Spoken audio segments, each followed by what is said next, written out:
गणपती बाप्पा मोरया, मंगलमूर्ती मोरया.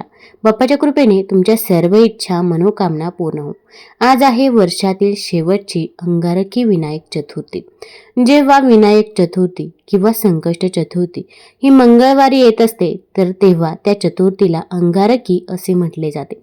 अंगारकी चतुर्थी म्हणतात आणि या दिवशी व्रत केल्याने वर्षभरातील सर्व संकष्ट चतुर्थी विनायक चतुर्थीचे व्रत केल्याचे पुण्य फळ मिळते अशी धार्मिक श्रद्धा आहे. अंगारकी विनायक चतुर्थीचे व्रत केल्याने कोणतेही संकट येत नाही आणि संकट आल्यास त्याचे निवारण होते. या व्रतामुळे मंगळ ग्रहाची पीडा कमी होते आणि व्यक्तीच्या जीवनात सुख समृद्धी आणि यश मिळते. एक अंगारकी चतुर्थीचे व्रत 21 विनायक चतुर्थी तसेच संकष्ट चतुर्थीच्या व्रता इतकेच असते. आता आपण देखील अंगारकी विनायक चतुर्थीचे व्रत हे अवश्य करावे आणि ते जर करणे शक्य नसेल तर अशा वेळेस आपण बाप्पाची पूजा फक्त मनोभावे केली तरी पण चालेल. आता मी तुम्हाला अंगारकी चतुर्थीची कथा सांगणार आहे. तत्पूर्वी तुम्ही ऑलराऊंडर या मराठी यूट्यूब चॅनलमध्ये नवीन असाल तर चॅनल लाईक करा आणि सबस्क्राईब देखील करा. तसेच व्हिडिओ स्किप न करता शेवटपर्यंत जरूर बघा आणि कमेंटमध्ये गणपती बाप्पा मोरया किंवा श्री गणेशाय नमः लिहायला विसरू नका, जेणेकरून आपल्याला देखील गणपती बाप्पाचा आशीर्वाद हा नक्कीच प्राप्त होईल. भगवान शिवाचे पुत्र श्री गणेशाचे लग्न प्रजापती विश्वकर्माच्या रिद्धी आणि सिद्धी नावाच्या 2 मुलींबरोबर झाले. सिद्धीपासून क्षेम आणि रिद्धीपासून लाभ नावाची मुले झाली. लोकपरंपरेत याला शुभ लाभ असे म्हणतात. गणेशाचे लग्न देखील अतिशय रोचक परिस्थितीमध्ये झाले. त्यांचे लग्न होत नव्हते. या लग्नाची देखील चर्चा सर्व पुराणांमध्ये मनोरंजक पद्धतीने मिळते. श्री गणेशाच्या विवाहासंबंधी मुख्यतः 2 कथा प्रचलित आहेत. यातील एका कथेत तुळशीचे वर्णन आहे. त्यासोबत गणपतीला तुळस का अर्पण केली जात नाही हे देखील सांगितले आहे. पौराणिक कथेनुसार एकदा भगवान गणेश तपश्चर्या करत असताना तेथून जात असलेल्या तुळशीने त्यांना पाहिले आणि ती भगवान गणेशावर मोहित झाली. तिला त्यांच्याशी लग्न करायचे होते, परंतु भगवान गणेशाने ब्रह्मचर्य पाळण्यास सुरुवात केली होती. परंतु त्यांनी तुळशीसोबत लग्न करण्यास नकार दिला. आपल्या लग्नाचा प्रस्ताव नाकारल्यामुळे संतप्त झालेल्या तुळशीने गणेशाला शाप दिला की त्याची 2 लग्ने होतील. यावर भगवान गणेशाने तुळशीला शाप दिला की तिचा विवाह राक्षसाशी होईल. त्यानंतर गणेशाला तुळशी अर्पण करणे वर्ज्य मानले गेले आहे. आणखी एका आख्यायिकेनुसार भगवान गणेशाच्या शरीराच्या रचनेमुळे कोणीही त्यांच्यासोबत लग्न करू इच्छित नव्हते. मग त्यांनी त्रस्त होऊन त्यांनी इतर कोणाचेही लग्न होऊ दिले नाही. कोणाचे लग्न असले की ते त्यामध्ये विघ्न निर्माण करायचे. त्यांचे वाहन मूषक त्यांना त्या कामामध्ये मदत करायचे. त्यांच्या या सवयीमुळे देवी देवता खूप अस्वस्थ होऊ लागले. एके दिवशी ते या समस्येबद्दल ब्रह्माजींकडे गेले. देवी देवतांच्या समस्या ऐकून भगवान ब्रह्मदेवाने आपल्या 2 मानस मुलींना भगवान श्री गणेशांकडे शिक्षणासाठी पाठवले. भगवान गणेशाने ब्रह्मदेवाच्या आज्ञेचे पालन केले आणि त्यांच्या दोन्ही मुलींना शिकवायला सुरुवात केली. दरम्यान कोणत्याही लग्नाची बातमी आली की रिद्धी सिद्धी भगवान श्री गणेश आणि मूषकराज या दोघांचे लक्ष वळवायची. त्यामुळे हळूहळू लग्न होऊ लागले. पण ही गोष्ट गणपतीपासून फार काळ लपून राहू शकली नाही. रिद्धी सिद्धीच्या या कार्याची माहिती मिळताच ते प्रचंड संतापले. ते रिद्धी सिद्धीला शाप देणार होतेच. तेव्हा ब्रह्माजी तिथे पोहोचले आणि त्यांनी भगवान श्री गणेशाला रिद्धी सिद्धीशी लग्न करण्याचे सुचवले. ब्रह्माजींच्या सूचनेनुसार भगवान गणेशाने रिद्धी सिद्धीशी विवाह केला आणि अशा प्रकारे त्यांचे 2दा लग्न झाले. भगवान गणेश हे हिंदू धर्मातील प्रथम पूज्य देवता मानले जातात. कोणतेही शुभ कार्य करण्याच्या पूर्वी त्यांचे नाव घेतले जाते. त्यांचे नाव घेतल्याशिवाय कोणतेही कार्य सुरळीत पद्धतीने पूर्ण होऊ शकत नाही. या त्यांच्याशी निगडीत काही लोकप्रिय कथा आहे. पहिली कथा आहे देवी पार्वतीने अपत्य प्राप्तीसाठी पुण्यक नावाचे व्रत वैकल्य केले. या उपवासामुळे आई पार्वती श्री गणेश पुत्र रूपात प्राप्त झाले. या उपवासासाठी शिवाने इंद्रास पारिजातक वृक्ष देण्यास सांगितले, पण इंद्राने पारिजातक वृक्ष देण्यास नकार दिला. तेव्हा त्यांनी पार्वतीजींच्या व्रत कैवल्यासाठी पारिजातकाच्या वनांची बांधणी केली. शिव महापुराणानुसार आई पार्वतीला गणेशाला मनवण्याची कल्पना त्यांची सखी जया आणि विजयाकडून मिळाली. त्यांच्या सखीने पार्वतीला सांगितले की नंदी आणि इतर गण फक्त महादेवांच्या आज्ञेचे पालन करतात, म्हणून आपण देखील एक असा गण तयार करावा जो फक्त तुमच्याच आज्ञेचे पालन करेल। या कल्पनेने प्रभावित होऊन देवी पार्वतीने आपल्या मळीपासून श्री गणेशांची निर्मिती केली। तसेच एका कथेनुसार शनीची दृष्टी पडल्यामुळे बाळ गणेशाचे डोकं जळून भस्मसात झाले। यावर दुःखी असलेल्या पार्वतीने ब्रह्माला म्हटले, ज्याचं डोकं सर्वात पहिलं सापडेल त्याला श्री गणेशाच्या डोक्यावर लावून द्या। अशा प्रकारे पहिलं डोकं एका हत्तीच्या बाळाचे सापडले। त्यामुळे श्री गणेश गजानन बनले। एका दुसऱ्या आख्यायिकेनुसार गणेशाला दारात बसून माता पार्वती अंघोळ करण्यास गेल्या। तेवढ्यात तिथे भगवान शिवशंकर आले आणि पार्वतीच्या निवासस्थळी जाऊ लागले। गणेशाने त्यांना जाऊ देण्यास नकार दिले, तर संतापलेल्या महादेवाने त्यांच्या डोक्यावर वार केला। मग श्री गणेशाचा जन्म पार्वतीने चंदनाच्या मिश्रणाने केला होता। तेव्हा पार्वतीने बघितले की त्यांच्या मुलाचं डोकं कापलं गेलं आहे, तर त्या फार संतापल्या। त्यांच्या रागाला शांत करण्यासाठी भगवान शिवाने एका हत्तीच्या बाळाचे डोके श्री गणेशाच्या डोक्यावर लावून दिल्यावर ते जिवंत झाले, असे स्कंद पुराणामध्ये सांगितले आहे। तिसरी कथा, एकदा शिवाप्रमाणे श्री गणेशांनी भगवान परशुरामला कैलास पर्वतावर जाण्यापासून रोखले। त्यावेळी परशुराम कार्तवीर्या अर्जुनाचे वध करून कैलासावर शिवदर्शनाच्या इच्छेने गेले।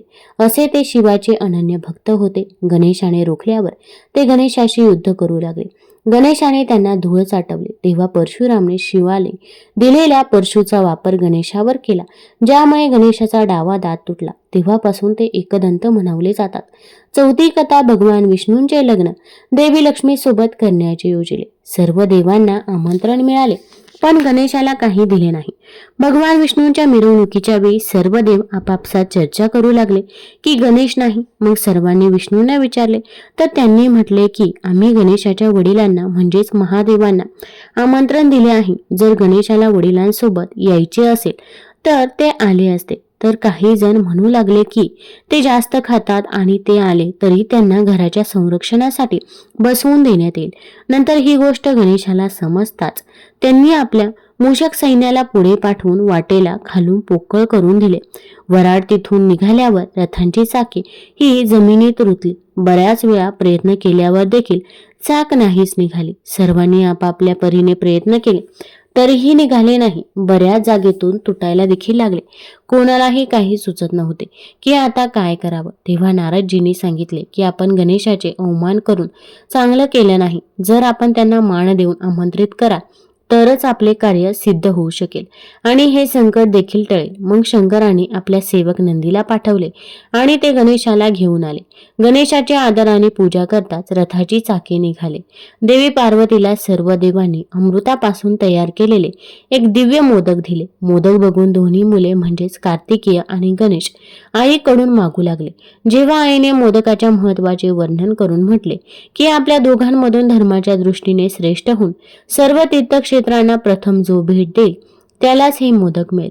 आईची गोष्ट ऐकून कार्तिकेय तर आपल्या मोरावर बसून एक चांगले मुहूर्त बघून सर्व तीर्थक्षेत्रांना भेट देऊन आले। इथे गणेशाचे वाहन उंदीर असल्यामुळे ते असं करण्यास असमर्थ होते। तेव्हा गणेशाने अत्यंत आदराने आपल्या आई वडिलांच्या भोवती प्रदक्षिणा घालून त्यांच्या समोर जाऊन उभे राहिले। हे बघून आई पार्वती म्हणाल्या की सर्व तीर्थक्षेत्रात केलेले स्नान, सर्व देवांना केलेला नमस्कार, सर्व यज्ञाची फलप्राप्ती, सर्व प्रकारचे उपवास, मंत्र, योग आणि संयमाचे पालन हे सर्व आई वडिलांच्या पूजेच्या 16व्या भागाच्या बरोबर देखील असू शकत नाही। म्हणून हे श्री गणेश शेकडो पुत्र आणि शेकडो गणांच्या पेक्षाही वर आहे। म्हणून हे मोदक मी श्री गणेशाला देत आहे। आई वडिलांच्या भक्तीमुळे प्रत्येक यज्ञात सर्वात आधी श्री गणेशाची पूजा होईल असे पद्मपुराणामध्ये देखील सांगितले आहे। आता आपण अंगारकी चतुर्थीची कथा ही जाणून घेऊया।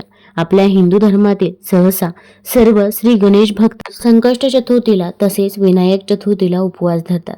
आज आपल्या घरी संध्याकाळी देवघरातल्या मंगलमूर्ती श्री गणेशाची पूजा करून बाप्पाला दुर्वा आणि मोदक अर्पण केले जातात आणि चंद्रोदयानंतर गणपती बाप्पाचे श्लोक वाचून मगच हा उपवास सोडला जातो।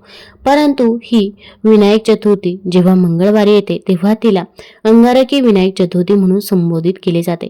यामागची कथाही तितकीच रंजक देखील आहे।